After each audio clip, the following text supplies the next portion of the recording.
Alors bonjour à toutes et tous, bienvenue pour cette quatrième séance de la quatrième saison 2024-2025 du séminaire en ligne de la branche francophone de l'IASPM. Aujourd'hui, nous avons le plaisir d'accueillir Nicolas Courneille, de l'Université Paris-Cité, pour une communication intitulée Support Violent Dancing, donc sociologie de l'acteur réseau au service d'une compréhension du punk hardcore. Alors Nicolas, tu es doctorant en sociologie, comme je l'ai dit, à l'Université Paris-Cité. Après un contrat d'ingénieur d'études au CNRS où tu as exploré les liens entre perception et catégorisation grâce aux méthodes de l'anthropologie des techniques dans la lutherie de Chevalet. Donc voilà, technique et culture apparaître. Tu travailles maintenant sur un doctorat sur le punk hardcore à Paris. Et ton but est de saisir au travers d'une étude ethnographique et historique la manière dont les auditeurs construisent un musiqué hardcore dans la capitale, fans acharnés et néophytes en concert comme en dehors. Et je crois que, comme tu me l'as dit, voilà, que tu fais de cette communication aussi un point d'étape que tu soumets effectivement aux auditeurs et aux auditrices de l'IASPM, voilà, pour potentiellement tester tes ancrages théoriques et tes premiers résultats de terrain, si je comprends bien. Donc voilà, tu as 35-40 minutes de communication et ensuite on laissera place aux questions pour un total d'une heure de communication. Si ça te va, je te laisse la parole du coup pour ta communication. Ça me va tout à fait, merci beaucoup. Déjà, merci beaucoup de m'accueillir. Je suis très content de pouvoir parler avec d'autres chercheurs sur la musique populaire. J'ai pas pu beaucoup passer au séminaire en ligne de l'IASPM entre les terrains et le travail. Ça me fait vraiment plaisir de pouvoir vous exposer ça et que vous me dites ce que vous en pensez, quoi. Donc aujourd'hui, on va parler de punk hardcore, donc, comme tu l'as dit, et je vais pas trop définir ce que c'est puisque ça va être justement l'objet de ma conférence. On va en écouter pour se donner une idée un petit peu, mais on peut dire pour l'instant sans trop de risques que c'est un genre qui descend du punk, qui va souvent être plus lourd, plus rapide et plus jusqu'au boutiste, et qui peut être accompagné d'une danse assez caractéristique que je vais vous montrer après. Donc moi je suis sociologue, hein, je suis formé en anthropologie. Ma méthode favorite c'est le terrain, je suis avant tout un ethnographe, et je fais une ethnographie de la scène hardcore parisienne depuis en gros un an et demi, quoi. Donc je fréquente assidûment les concerts, j'en fais une observation participante, je complète tout ça avec des entretiens et j'enregistre ces concerts, à la fois pour la recherche, pour garder des traces des interactions entre artistes et public, mais aussi pour produire à terme des archives musicales de ce qui se passe en ce moment à Paris, quoi. Donc c'est une musique qui a une place importante dans ma vie, je suis moi-même un fan. On pourra reparler de cette position-là si vous voulez, mais bon, je suis un habitué des concerts de hardcore, quoi. Et ce que j'aimerais aborder avec vous aujourd'hui, c'est les problèmes qu'on peut avoir en tant que chercheur à définir nos sujets, à définir les genres musicaux sur lesquels on travaille, et à employer le genre musical comme un cadre uniforme de recherche. Et, euh, et voilà, et essayer de voir des idées et des manières d'approcher le terrain pour tenter de dépasser ça, quoi. Ce qui est sympa avec le hardcore, c'est déjà que c'est quelque chose qui peut avoir des problèmes à exister dans l'espace public, qu'il y a des rapports à la violence qui peuvent y être particuliers, et ça en fait, à mon avis, un bon espace en fait pour utiliser l'acteur réseau, qui a deux avantages notables. Premièrement, ça évite de réduire et de stéréotypiser ce qui est l'élément au cœur de la vie des gens. Et secondement, dans le même mouvement, ça permet de mettre la focale sur les débats et les classifications et la construction de ces classifications, qui est quelque chose qui me semble quand même au cœur des musiques populaires, au moins dans le milieu underground, quoi. Donc, je vais commencer pour vous faire un peu le plan de cette présentation par expliciter mes bases théoriques, entre autres sur ce que sont les catégories et la conséquence que ça a de les définir. Puis ensuite, on va se tourner vers la notion de controverse chez Latour et le rapport à la violence, avant de voir comment cette approche elle m'aide, à mon avis, à diversifier et compléter ce qu'on comprend des rapports à la musique, en regardant un peu ce que ça fait monter du terrain, quoi. Bon, alors évidemment, ça c'est ma tentative à moi de trouver une solution à des problèmes qui sont les miens, mais je serais heureux de savoir ce que vous en pensez et vos manières de résoudre ces problèmes-là si vous les avez aussi. Donc moi, ce sur quoi je travaille, c'est de produire une étude du musique hardcore. Donc de tout ce qui participe à faire vivre le hardcore avec la perspective la plus large possible. Donc quand je dis musiquer, donc le verbe de musique, je l'emploie au sens de Christopher Small, qui nous dit que musiquer, je le cite, c'est participer de quelque manière que ce soit à une performance musicale. Donc dans sa manière d'aborder l'objet musical, il y a deux choses importantes pour Small. C'est que premièrement, la musique, je le cite encore, n'est pas du tout une chose, mais quelque chose que les gens font. Donc en fait, c'est une activité, c'est une production, c'est ce qui permet d'éviter le primat d'une analyse de l'objet musical, en fait, et de plutôt donner la part belle à ce que font les gens pour faire advenir de la musique. Et deuxièmement, ce qui est important pour Small, c'est que tout ce qui permet la production d'une musique est déjà de la musique et rentre dans notre champ d'étude à nous en tant que sociologue, anthropologue. Donc il englobe l'ensemble des activités qu'on pourrait dire d'habitude de périphériques. Donc il y a les plus évidentes comme la danse, mais il y a aussi les plus lointaines comme vendre des tickets, organiser, nettoyer une salle, ce genre de choses. Son idée, c'est que tout ce qui a une influence sur la musique influe forcément sur la manière qu'ont les auditeurs de rentrer en contact avec la musique et donc font partie de la musique, quoi. Alors moi, quand je dis que j'entends produire une étude de musique hardcore, du coup, ce que j'entends, c'est de produire une étude sur la manière dont la classification hardcore est produite et produit de manière spécifique d'être à la musique qui sont vécues comme étant hardcore. Donc là, maintenant, on va faire un petit stop. On va aller regarder une vidéo d'un concert qui va peut-être vous donner une idée un peu de ce que ça peut être ce fameux hardcore. J'ai pris une vidéo de concert pas en France, mais aux États-Unis, parce que la salle est allumée, ça va nous permettre de voir les mouvements. J'aimerais que vous fassiez attention à ces mouvements-là. Je parle du public, parce que ça va être important pour la suite. Donc là, je vais essayer de partager mon écran.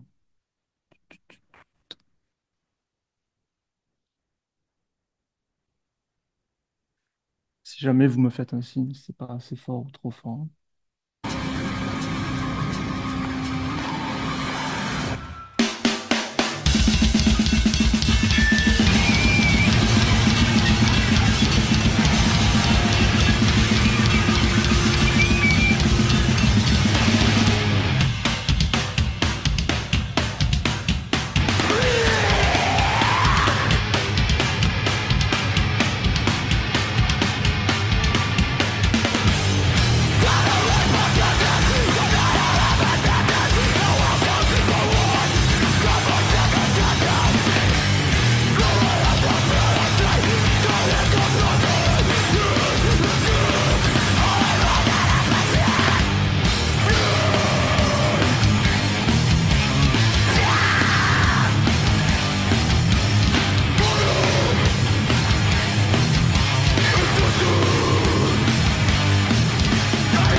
On va s'arrêter là. Hop.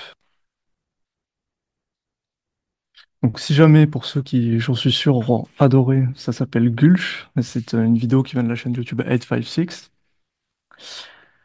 Juste pour vous décrire un petit peu les pas, parce que je vais y revenir après tant que vous les avez un peu frais dans la tête. Pour schématiser un petit peu, quand il y a des gens qui courent devant la scène, là, de gauche à droite, vous le voyez un peu avant et pendant le morceau. On appelle ça les side to side. En général, vous courez devant et vous jetez de chaque côté. Plus important dans le cadre de ma présentation, vous avez le two-step qui est cette espèce de surplace où vous avez un pied qui chasse l'autre et généralement un bras qui suit en même temps, qui se fait sur un rythme spécifique. Et vous avez le mosh qui se fait en général plutôt sur les mosh parts. Donc vous avez cette espèce de ralentissement qui vient là. Tom, tom, tom, tom, tom, tom, avec le chanteur qui annonce le truc en criant, un peu comme un top départ, avec ces espèces de moulinets en l'air de tous les côtés. Voilà. Et donc, quand on voit ça, on pourrait un peu romancer la chose, quoi, et en faire une altérité forte, quoi. Et on pourrait dire, bon, le hardcore, ils ont des manières spécifiques de s'habiller. Quand vous allez en concert de hardcore, il y a un taux de casquette au mètre carré qui est assez impressionnant. Ils sont tatoués, il y a des mouvements, on dirait qu'ils se frappent, ça ressemble à du métal, en même temps un peu à du punk, etc., etc. Et donc en soi, c'est pas faux, mais moi, ça me semble un peu réducteur. Parce qu'en faisant ça, j'aurais un peu l'impression d'être ces vieux anthropologues qui disent telle ethnie et croient que tel lieu est à l'origine de telle chose. Alors qu'on sait très bien qu'il y a peu de chances qu'ils y croient tous de manière uniforme.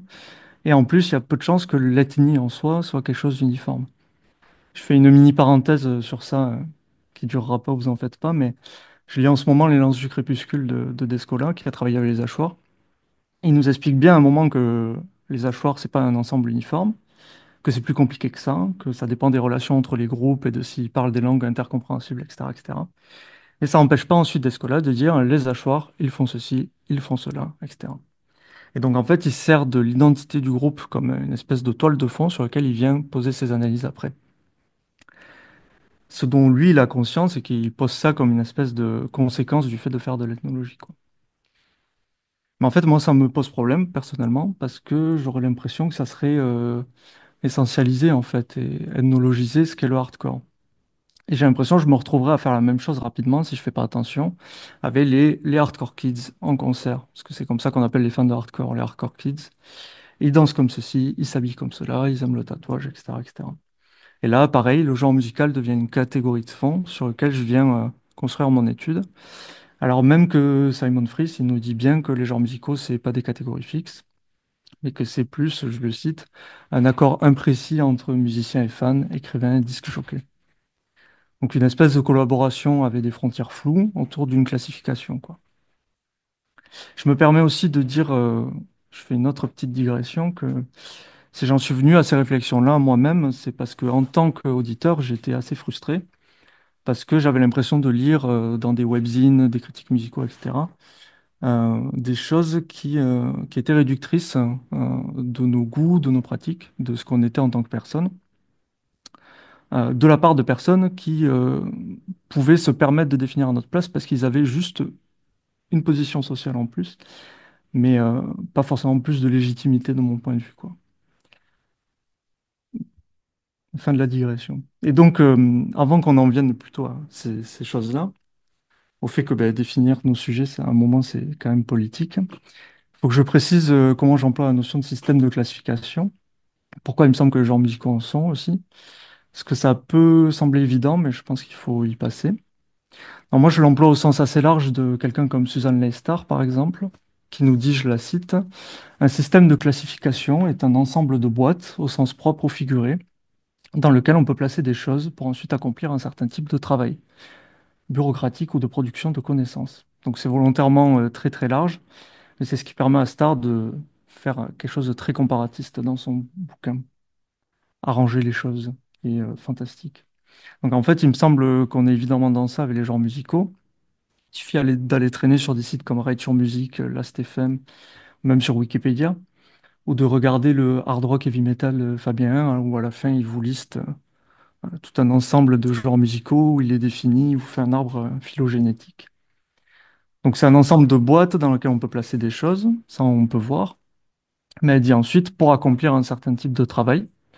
Alors moi quand Star a dit ça, je le comprends comme quelque chose qui va orienter comment on va faire quelque chose, comment on va produire quelque chose, qui va nous prescrire des manières de faire, donc une orientation d'un cours d'action, soit comme une médiation en fait. Donc là je fais référence à la notion d'Antoine Aignan, où la médiation, il considère que c'est je le cite, toute opération qui déplace la cause que se forgent les acteurs d'une réalité, qui permet d'étudier, je le cite encore, le double travail pour mettre en cause leurs objets, les naturaliser, en faire des choses, toutes de leur force propre, et les remettre en cause, contester leurs forces, montrer d'où elles leur viennent, les socialiser. Donc pour le dire plus clairement, peut-être de manière moins théorique, les médiations, c'est des chaînes de causalité, quoi. C'est des chaînes de justification qu'utilisent les personnes pour justifier faire ce qu'elles font, quoi.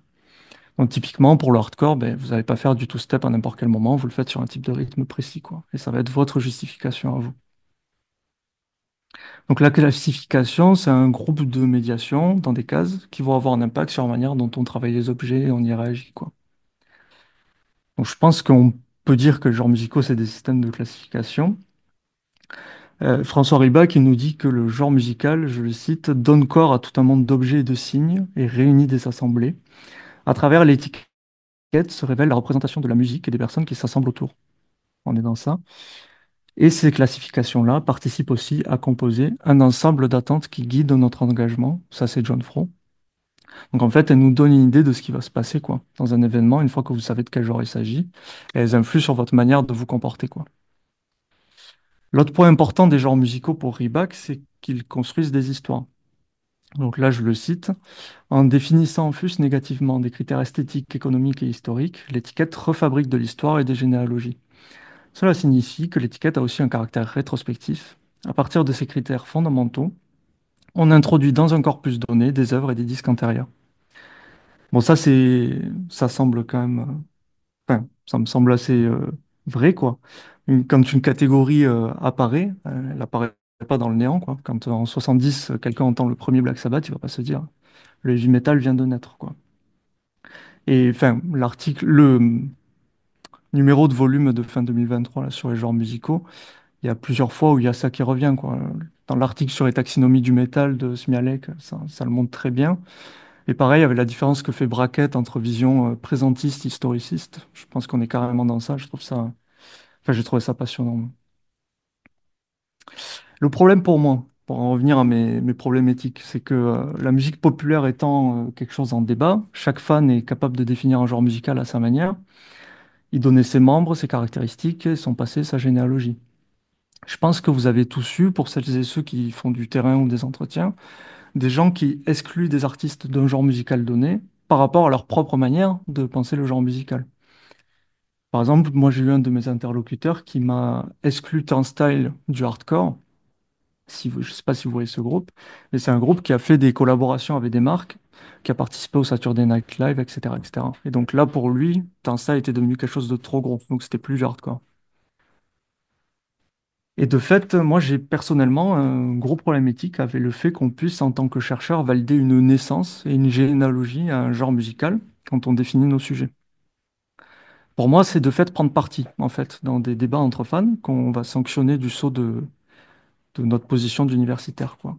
Parce qu'on n'a pas une position qui est quand même anodine. Donc on va exclure certains fans, alors même que ce sont eux qui nous expliquent les choses quand on fait du terrain, quoi. Et donc j'aurais pu dire à mon interlocuteur que non, Turn Style, c'est bien musicalement du hardcore, parce qu'il y a telle manière de rythmer les compositions, de faire les choses, etc., etc. Ou alors j'aurais pu lui dire, ben non, c'est socialement c'est du hardcore, parce que quand tu regardes les vieilles vidéos de concert, ils sont habillés comme ça, ils dansent comme ça, etc., etc. Mais en fait, moi, ça me gêne de faire ça, parce que je pense pas, enfin, qui suis-je pour écraser cette vision éthique du hardcore, qui exclut un style, soit en la naturalisant au travers d'une analyse musicologique, soit en faisant une chose, en la sociologisant, pardon, en faisant une construction, quoi. Et bref, pour dire plus simplement, qui suis-je moi pour utiliser une médiation comme les auditeurs eux-mêmes, mais en la sanctionnant par ma position euh, d'universitaire, quoi. Et surtout, en faisant ça, ben, j'exclus des gens qui sont pourtant en relation avec la musique hardcore qui est mon objet. Donc ça me pose problème. Et pour moi, produire une étude complète, ça veut dire s'intéresser au hardcore en tant que c'est une catégorisation qui est produite, qui est manipulée, qui a des limites floues, avec des médiations qui vont être primordiales pour d'autres et secondaires pour d'autres. Donc c'est pas à moi de décider qui est un vrai auditeur de hardcore ou pas, quelles médiations sont bonnes à intégrer, ce genre de choses. Si les gens ils appellent ça du hardcore, c'est le musique d'une manière qui est particulière parce qu'ils appellent ça du hardcore, ben finalement moi c'est dans mon champ d'études quoi. D'où le fait que j'ai pas commencé en vous disant bonjour, je m'appelle Nicolas, je travaille sur le punk hardcore. Le punk hardcore est un mouvement ayant émergé aux États-Unis dans les années 1980, issu du punk, qui a commencé avec Minor Threat, Discharge, tel groupe, tel groupe. Parce qu'en fait, j'ai pas envie de me servir de ma position pour imposer une chose qui me semble tenir du débat. Et du coup, ça pose la question de savoir si moi, qui vais passer des années à travailler sur le même sujet, euh, je pourrais, par volonté de faire paraître mon sujet clair, bien fini, euh, me retrouver à être incapable de faire quelque chose dans lequel l'ensemble des acteurs se retrouvent bien, finalement, et se retrouvent. est-ce que je pourrais me retrouver incapable à rendre compte de la diversité, quoi, du hardcore, finalement? Et donc, à tout ça, je suis pas sûr d'avoir la réponse parfaite, mais je pense que maintenant, vous avez peut-être une meilleure idée d'où je pars et de mes dilemmes, et je vais essayer de vous parler de méthodes qui me donnent l'impression, à minima, de faire remonter des choses, quoi, du terrain. Donc, ce qui est sûr, c'est que comme toutes les musiques populaires, il n'y a pas d'école, de cours et de standards du hardcore et de ce que ça doit être. Mais en plus, même pour les fans de métal, le hardcore, c'est pas forcément quelque chose qui est bien défini. Et ça, c'est quelque chose qu'Alain Muller, qui a travaillé sur le hardcore, a remarqué aussi, qui est que le hardcore a très peu d'existence publique. Vous pouvez dire à quelqu'un quand vous écoutez du métal ou du classique, on va à peu près comprendre, ça renvoie à des choses dans l'imaginaire commun. Le hardcore, pas du tout. Et pour moi, du coup, ça en fait un bon milieu pour se demander comment les auditeurs ils produisent eux-mêmes cette différence hardcore, ce musique hardcore. Donc une bonne méthode pour faire ça, pour relever un peu les médiations dont ont besoin certains et pas d'autres, etc. Si on en croit Bruno Latour, c'est de se servir des controverses, donc des débats. Dans les débats, les gens sont obligés de justifier leurs propres actions et donc d'expliciter ce qui est nécessaire pour eux dans la conceptualisation d'un objet ou d'une catégorie. Et souvent, Latour, quand il travaille sur des controverses, on est quand même sur des grands débats, hein, sur des grandes choses, l'apparition d'une maladie, etc., etc. Il y a beaucoup d'acteurs de part et d'autre. Et il peut détailler petit à petit l'émergence d'une catégorie et sa stabilisation, quoi. Donc ça, en musique, ça peut rappeler ce que fait Braquette, justement, dans ce numéro-là de fin 2023, là, de volume. Si ce n'est que pour moi, on reste dans de l'historique et on n'est pas dans de l'ethnographique. Donc, du coup, ça me pose... Enfin, ça demande à ce que je l'adapte, quoi. Et en fait, on a dans le hardcore, donc, cette pratique-là du mosh, comme vous avez pu voir. Et en voulant me documenter sur comment aborder ça et euh, comment aborder les débordements que ça peut entraîner, et en discutant avec mon CSI aussi, je commençais à me dire que ce rapport à ce qui peut parfois être considéré comme violent par certains est une bonne porte d'entrée pour me servir de controverse, mais en fait une mini-controverse, quoi, une controverse constamment possible, en capacité de réapparaître, qui sert à marquer pour certains ce qu'est le hardcore, quoi. Donc la violence, c'est une notion qui est assez dure à définir. Là, je vais me baser sur deux bouquins. Anthropology of Violence de David Riches et Violence, Microsociological Theory de Randall Collins. Donc, je vais vous donner la définition de la violence pour Collins. Je vous la traduis pour vous éviter mon accent. La violence, telle qu'elle devient visible dans les situations de la vie réelle, est une question d'interaction entre les émotions humaines de peur, de colère et d'excitation, d'une manière qui va à l'encontre de la moralité conventionnelle des situations normales. Alors ça, moi, je trouve ça pas mal, mais je trouve que dans notre cas, c'est peut-être un peu limité, parce que si certaines personnes peuvent considérer que ce qui se passe est violent, car dépassant le cadre moral d'une situation normale, pour reprendre ces mots, par exemple si vous mochez dans un concert de métal, il y a fort à parier que pour la personne qui le fait elle-même, elle n'est pas dans un cas de violence. Eric Chase, il met en avant une définition qui est plus intéressante pour moi de la violence, qui permet d'évoquer les rapports de pouvoir, en fait, qui sont inhérents à cette notion. Donc, je vous le traduis encore. Le point essentiel est que lorsqu'un témoin ou une victime invoque la notion de violence, il juge non seulement que l'acte en question cause des blessures physiques, mais aussi qu'il est illégitime. Et alors ça, je trouve ça important parce que du coup, ce que ça nous dit, c'est que quand on dit que ça dépasse le cadre d'une situation normale, ce qu'il faut avant tout comprendre, c'est que ce dépassement, il va être jugé comme mauvais et injustifié par un ensemble de personnes qui va définir l'événement comme un événement violent. Donc ce qui est bien avec la violence, c'est que soit elle va forcer à évoquer les médiations de la normalité qui font que notre acte jugé violent par d'autres, en fait, ne l'est pas. Soit elle fait évoquer les médiations qui justifient que ce qui s'est bien passé est bien de la violence. Je ne sais pas si vous voyez ce que je veux dire. Donc maintenant qu'on a ça en tête un peu, ce rapport-là à la violence, on va voir comment on peut appliquer tout ça à mon terrain et au hardcore. Donc là où je pense que le milieu hardcore est passionnant pour ça, c'est que c'est dans sa capacité à souhaiter valoriser une danse qui, selon le contexte et les gens en étant témoins, peut être vue comme violente, mais étant néanmoins pour une partie de ses habitués, vue comme profondément inhérente au hardcore. Pour vous expliquer à quel point elle peut être inhérente, pour une partie de la scène hardcore, les récits de blessures, c'est une part importante des histoires qu'on se raconte. en concert. Et même en cas de blessure, on va pas forcément parler de violence. Ça provoque pas de bagarre, de jugement ou de critique, autre que c'est le jeu, c'est du hardcore, c'est comme ça. On juge la qualité d'un groupe et sa musique à la capacité qu'elle aura à provoquer des moches forts en quantité, au bon moment aussi, euh, parce que elle va nous faire, cette musique va être tellement bien qu'elle va nous faire péter un câble et se comporter de cette manière-là, qui est tout de même très codifiée, qui est absolument pas anodine. Quand on pète un câble sur du hardcore en allant mocher, on le fait de manière qui sont très très codifiées. Je veux dire, on se met pas à hurler à la mort, à faire n'importe quoi. Il y a des pas aux moches, il y a des moches qui sont beaux, des moches qui sont pas beaux, etc. Et surtout, il y a des moches parts, donc des moments où il faut le faire. Euh, la plupart des récits qui contiennent des blessures qui sont racontées ensuite entre les personnes et qui sont liées à des qualités musicales à chaque fois. C'est parce qu'un groupe était bien qu'on a les mocher, et c'est pour ça qu'on a fini par être blessé. Euh, Ces blessures, elles sont toujours relativement peu graves, faut quand même le dire. La personne, elle aura jamais eu à quitter le concert parce que trop blessée, par exemple. Et au contraire, même, ça peut rajouter au comique un petit peu mêlé de fierté de raconter que malgré ce qui s'est révélé être après une côte brisée, une bosse ou un nez saignant, on est retourné au milieu finir le concert parce que quand même c'était génial, etc., etc.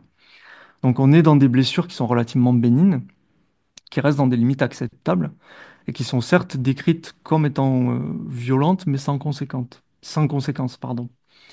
Mais qui sont par contre conséquences d'une musique et d'une ambiance qu'on a jugées à propos, quoi. Alors de la même manière, ce qui tourne beaucoup dans les vidéos ou les réels des groupes qui communiquent avant ou après des concerts, c'est des vidéos de moches. Et c'est une part de mon ethnographie que d'essayer de faire attention à la manière dont on étend le concert au-delà de la salle de concert. Dans les traces qu'on garde de lui, notamment sur les réseaux sociaux. Comment on parle du concert le lendemain quand on partage les stories, etc. Ce qu'on filme, ce qu'on prend en photo souvent, et il y a un réel travail de sélection que vous pouvez même voir concrètement dans les moments de concert, hein, les gens sortir les téléphones quand ça moche, etc. Euh, ouais, c'est ces moments de moche là qu'on cherche à avoir pour les mettre en valeur par la suite, qui sont, et on cherche le plus impressionnant, quoi, comme une preuve de l'adhésion du public à la musique. Pour autant, ça ne veut pas dire que le hardcore est un ensemble uniforme qui valide le moche. Il y a des moments où cette danse elle va être vécue, qualifiée de violence. C'est pour ça que j'ai appelé cette conférence Support Violent Dancing. En fait, c'était un t-shirt que j'ai vu porter par quelqu'un en concert. Et je trouvais que dans ces trois mots, il y avait tout dedans, quoi. Il y avait la qualification de danse qui en fait quelque chose de musical, il y avait la qualification de violence qui en fait quelque chose de potentiellement dangereux. Et en même temps, il y a le fait de devoir le supporter, parce qu'il y a des personnes qui veulent qu'on l'arrête.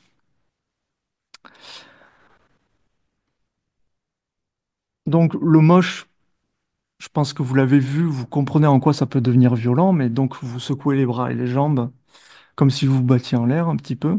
Et vous pouvez d'une manière ou d'une autre soit rentrer en contact les uns avec les autres, soit finir par rentrer en contact avec des gens dans le bord, ce qui peut vous amener à les frapper. Vous avez aussi le side-to-side. Quand vous vous jetez sur les gens, ça peut relativement être violent. Mais surtout, vous avez une pratique un peu plus particulière qui s'appelle le crowd kill. Donc le crowd kill, comme son nom l'indique, c'est de consciemment faire le tour de la fosse de ceux qui ne bougent pas, donc, qui sont pas dans la zone de danse, et de les frapper. Alors, en général, et c'est ça qui est intéressant, c'est que vous frappez toujours de la même manière. C'est un mouvement qui est très répété, qui va du haut vers le bas, et qui est assez prévisible, en fait. Le but, c'est pas de réellement faire mal. Vous voyez pas quelqu'un aller chercher le nez ou la mâchoire ou les tempes de quelqu'un, hein. On est sur quelque chose d'assez répétitif, comme ça, où on va faire le tour. Et théoriquement, vous êtes relativement changé, vous êtes censé quand même changer de cible. Mais vous vous en doutez, un truc comme ça, tout le public hardcore n'est pas nécessairement toujours d'accord quant à l'intérêt de cette pratique-là, quant à savoir à quel niveau de violence elle devient violente, justement. Enfin, vous voyez. Par exemple, j'ai discuté avec quelqu'un en concert qui s'était fait crowd kill jusqu'à en tomber par terre. Il a pris aucun coup à la tête ou quoi que ce soit et il allait bien, rassurez-vous. Simplement qu'à force d'impact dans les bras, il a fini par en tomber. Et il m'a dit que la personne qui lui avait fait, il m'a dit, on sait qu'il moche fort. Mais là, quand même, j'ai vu dans ses yeux, il m'a pris pour cible, il y allait, il m'a pas lâché, etc., etc. Mais tout ça finit quand même par être remis dans un discours de c'est le jeu, je sais que c'est un concert de hardcore et tout ça, on sait comment ça se passe, mais quand même là, bon, Vous voyez, pour lui, là, on commençait à flirter sur la limite de l'acceptable. Donc globalement, on va dire que sur les danses hardcore, on pourrait y faire une échelle en fait. Plus quelque chose risque d'être considéré comme violent, moins il y a de gens qui le font, naturellement. Tout en bas, vous allez trouver le two-step, qui est donc cette espèce de ce rythme très précis où vous avez chacun de vos pieds qui chasse l'autre. Puis ensuite, vous avez le mosh, et puis ensuite le crowd kill. Où, à Paris, il me semble, est rarement fait par plus d'une ou deux personnes en même temps. Euh, pour certains habitués de la scène, néanmoins, la tension, le fait que le comportement d'un public soit potentiellement réellement violent, c'est ce qui fait l'intérêt du hardcore quand même. Et ces manières d'être à la musique peuvent aussi venir de gens qui eux-mêmes ne mochent pas. Ça, c'est important de le dire. C'est pas que un jugement des danseurs sur ceux qui ne le font pas, par exemple. Le hardcore, c'est pensé par ces gens-là comme une musique qui doit provoquer des réactions énergiques, de la danse, des two-steps, des prises de micro où on va chanter. Et le moche, c'est qu'une autre des choses sur la palette des réactions du public. On regarde les moches, on les commente, on espère que ça va bouger, quand bien même nous, on ne va pas les bouger. Euh, et les chanteurs des groupes ont tous des rituels et des manières de demander au public cette réponse-là. Que ça soit en descendant eux-mêmes, en commençant à mocher, ou avec des phrases classiques type pétez-vous la gueule, des choses comme ça. On demande du moche ou on demande des two-step, quoi. Mais malgré tout ça, malgré cette espèce d'uniformité dont je peux donner l'impression peut-être pour l'instant, ça peut tout à fait arriver qu'il y ait des débuts d'altercation qui éclatent en concert, des débuts de bagarre, suite à une personne qui a pris un coup et qui l'accepte pas. La plupart du temps, ça arrive dans des affiches de concert qui mettent ensemble des groupes plutôt affiliés au hardcore et d'autres plutôt affiliés au metal extrême. Ou dans des concerts de groupe qui sont écoutés par deux types de publics.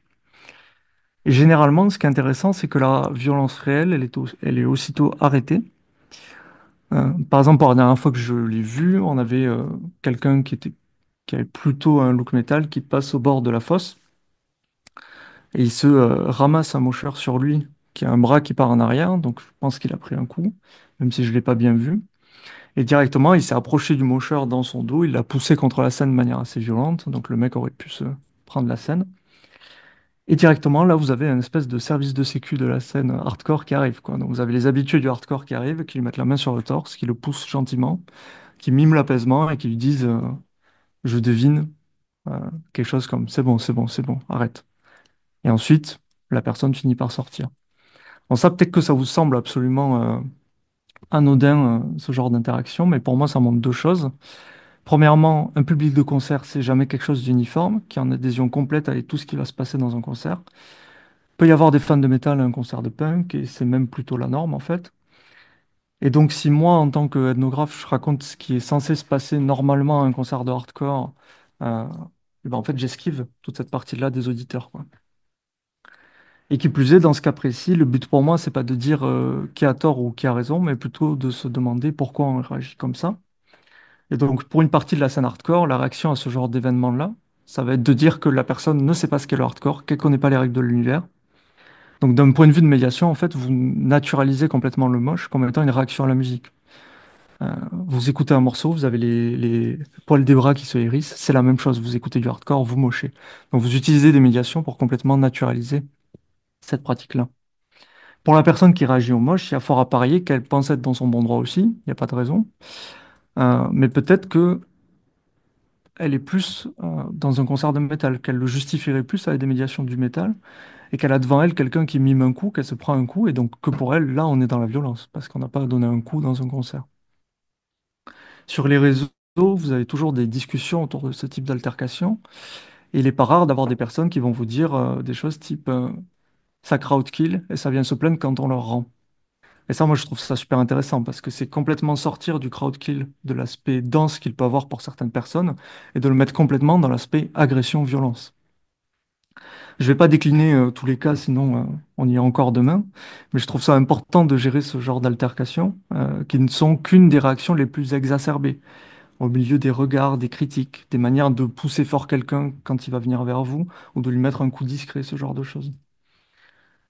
Et ces choses-là, je trouve qu'elles permettent, dans nos observations, de montrer que les concerts sont pas des lieux uniformes, mais aussi pas des lieux qui sont simplement partagés entre néophytes et connaisseurs. C'est pas si simple. C'est plutôt une question de graduation, je pense, euh, qui va de celui qui juge sa pratique comme juste par rapport à des médiations hardcore, on va dire les plus stéréotypées, à celui qui juge sa pratique comme juste par rapport à des médiations plutôt punk, avec tout un échelon entre les deux, vous voyez.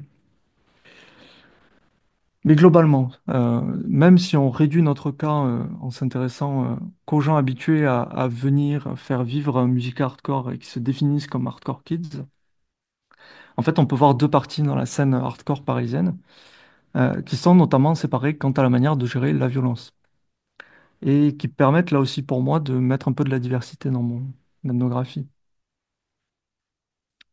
Alors d'un côté, vous avez la partie de la scène qui va le plus valoriser dans sa communication le moche et la violence. Et c'est effectivement les concerts où ça va le plus arriver, avec des manières de valoriser comme on a pu le voir, demander aux gens de se frapper, etc., etc. De l'autre, on va plus valoriser l'énergie dans les concerts. Alors musicalement, chacun a un peu ses airs, mais c'est important de le dire, c'est des airs qui se recoupent. Il y a des auditeurs qui vont aux deux concerts, j'en fais partie, et je ne suis pas un alien pour ça. Il y a des groupes locaux qui tournent des deux côtés, etc. Donc je vais prendre une petite histoire qui est devenue publique dans la scène parisienne. Donc avant de la raconter, je vais faire un petit disclaimer qui est pas tant pour les chercheurs qui m'écoutent que les personnes de la scène hardcore qui, je le sais, ouais, vont peut-être se retrouver à m'écouter après. Mon rôle à moi, c'est pas de prendre parti, mais plutôt de me servir de cette altercation-là pour comprendre deux manières différentes d'être à la musique, en fait, que je hiérarchise pas.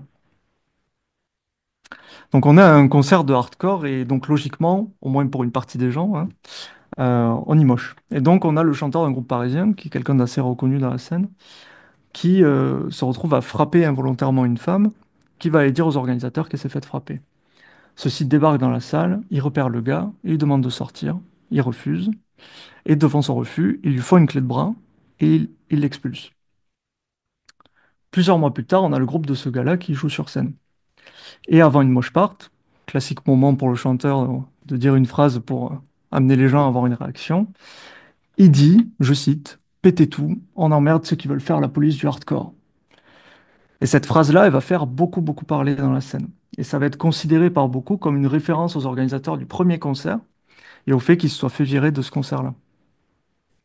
Et alors ça, c'est super intéressant pour moi, enfin en tout cas moi je trouve, parce que ça, il y a fort à parier que pour la fille qui s'est pris le coup, la violence, elle n'a jamais été justifiée musicalement. C'était directement de la violence. C'était plus de la danse, parce qu'elle s'est faite frapper tout simplement, et qu'elle demande bien logiquement que quelque chose soit fait. Et pour l'autre, la violence, elle vient de la clé de bras. Et du fait de faire la police du hardcore. Il n'y avait pas de violence avant, puisque lui, il était en train de danser. Et je trouve ça assez intéressant, en plus, le mot de police, puisque la police est le monopole de la violence légitime, et donc c'est en plus la bête noire de ces milieux, donc c'est très intéressant qu'il utilise ce terme. Mais en fait, qu'on soit sur un petit moment de concert ou dans un moment qui va faire parler plusieurs mois après, on est dans le même genre de controverse constituante, un peu de controverse qui revient dans la scène hardcore, mais à différents niveaux d'échelle, quoi. Plus une violence, elle a du mal à être qualifiée et résolue, plus on a un nombre important d'acteurs qui va se questionner dessus, qui va discuter, qui va la rendre publique. Et on peut imaginer que plus le débat il est intense, il est irrésolu, indéfini, moins on est d'accord sur comment le justifier, avec quelle médiation, et plus on a un nombre important d'acteurs qui vont venir pour se poser des questions, quoi. Un peu comme quand vous faites bouger une toile d'araignée selon l'ampleur du coup qu'elle se prend, quoi. Et on peut graduellement, en termes d'importance, vous pouvez aller du petit moment de concert où je vais me prendre un coup et répondre à celui qui s'excuse, c'est bon, c'est le jeu. Ensuite, il y a le gars que vous allez trouver trop violent en concert, mais vous allez quand même le considérer dans son bon droit, quoi, musicalement parlant, donc vous allez râler dessus. Vous allez l'esquiver, peut-être changer de place dans la salle, en parler entre les morceaux, peut-être que vous allez même le pousser un peu violemment, etc. Mais rien de plus. Puis il y a les débuts d'embrouille, où il faut commencer à venir empêcher la violence de sortir du cadre musical. Et le niveau suprême, c'est peut-être ce que je vous ai expliqué là, qui permet de contraster de manière bien marquée, de voir le hardcore. Et ce qui est intéressant, c'est que ces deux manières-là de voir le hardcore, euh, c'est aussi deux pôles spécifiques qui ont leur manière de construire la localité, quoi, de définir leur hardcore. Pour le côté qui est le plus énergique, on va dire, le moins moche, on s'identifie en tant qu'hardcore avant tout internationaliste, qui est lié à un message anticapitaliste et international. Et c'est la manière qu'on a de le promouvoir sur les réseaux. On parle plus de hardcore international qui vient s'incarner à Paris. Et pour le côté moche, par contre, vous êtes dans une valorisation de la localité. Donc on cherche à construire une scène Paris hardcore, c'est pas mes termes, c'est les leurs, qui va être valorisée en tant que telle, que ça soit quand on annonce des concerts, quand on parle des concerts passés, etc. À titre d'exemple, euh, vous avez dans un concert dans une salle qui était plus grande que celle où le hardcore a l'habitude de se produire. Et donc ça pouvait être vu un peu comme un moment fondateur, quoi, un moment où le hardcore a réussi à aller dans une grande salle. Et on a le chanteur du groupe, pardon, qui liste tous les groupes, ou la majorité des groupes de hardcore de Paris, et qui finit par dire, ça, c'est le Paris hardcore. Et le morceau commence. Et il y a un peu le même genre de phénomène à l'étranger aussi. Et vous pouvez aussi le repérer dans les feats sur les albums et dans la tradition forcément du do it yourself. Vous avez le chanteur d'un groupe qui va faire la pochette d'un autre, etc., etc.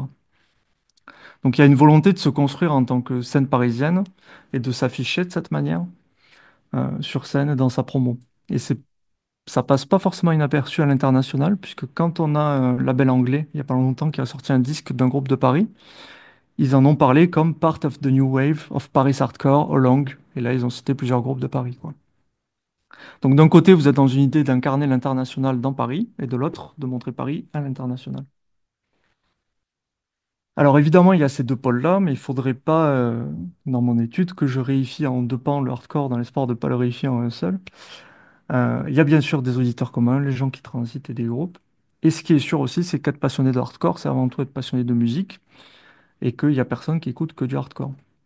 Et donc j'essaie d'étendre mon ethnographie aussi au bord de la scène hardcore, au moment où elle touche à des acteurs qui participent du hardcore, mais se définissent d'un autre genre musical. C'est le cas par exemple de la scène Oi, où il y a des,